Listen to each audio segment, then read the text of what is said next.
Hey guys, I'm making this video over Star Wars Galaxy of Heroes.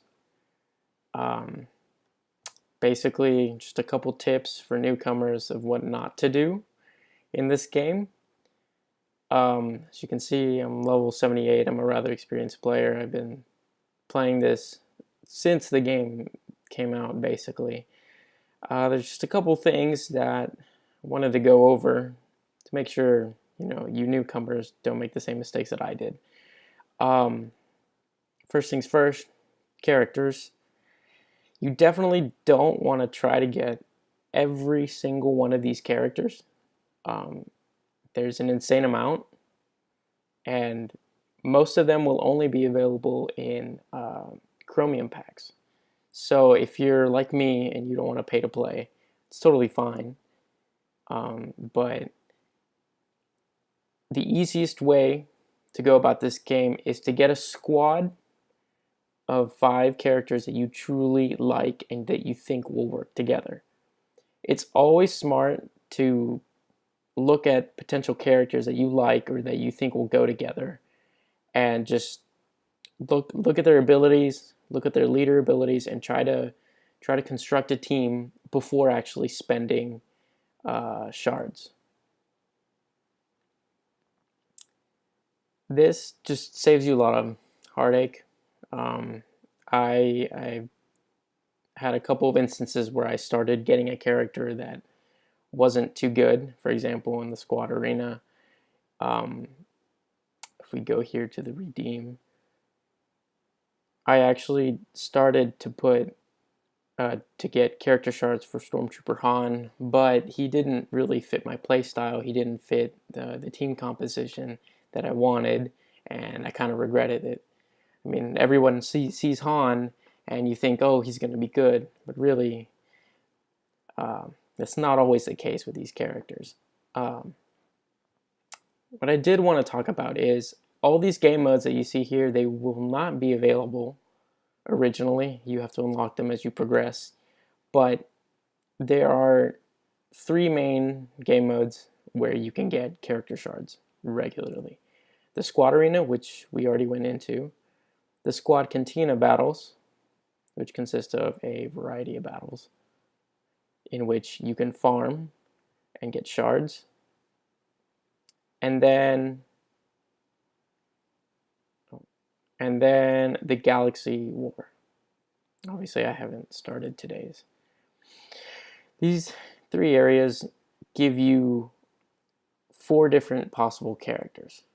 So what I'd like to do is I'd like to get a character from each one of those shops. For example, in the arena store, I first started out by getting Savage Opress.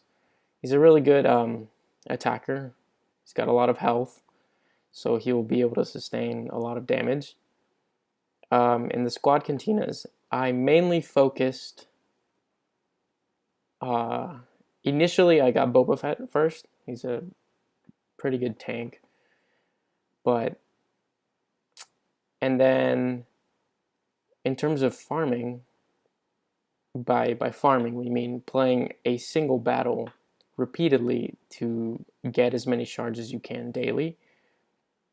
I first started off with Chewbacca. If I can find him, he was in one of the earlier battles, I believe. Yes. So battle 1C, and I just played that battle over and over again just to continuously get those Chewbacca shards. And then eventually, when we unlocked Galactic War, I only spent my shards on Luminara. So what this gave me is a constant influx of shards for 4 different characters. This in turn, it just makes those 4 characters basically part of your core squad, and they'll just upgrade together and they'll get stronger as a team, basically. So you're always going to have 4 characters that you're constantly upgrading and that they're constantly getting stronger in corresponding to the increasing level of difficulty of the light side and dark side battles. So that's one tip that I would definitely give you newcomers. In terms of the challenges that are uh, they the daily challenges basically, um, do them as often as you can. For example, today is Sunday, since all of them are unlocked. Do them as often as you can, even if you don't need the items that you get from them. For example, in the healers and supports, if you go under possible rewards, it'll tell you which items are needed by your characters. For example, this, I can't even pronounce that. But even if you don't need those items, it's okay. Just do them and get the rewards, because later on you're gonna find that you're gonna need a lot of gear, and it's better to have the gear not needed than to need it and not have it, in my opinion. Yeah, the guilds is a new feature that I'll probably cover in a later video, and I'll also go over specific team compositions in a later video as well. The activities are really good. You want to try to complete them all, because the daily activities completion gives you a lot of XP. Obviously, the more XP you get, the faster you can level up. And in this game, every time you level up, your squad cantina energy, the orange energy, it doesn't necessarily get refreshed all the way. You get about, I think it varies per level, but you get some of it back.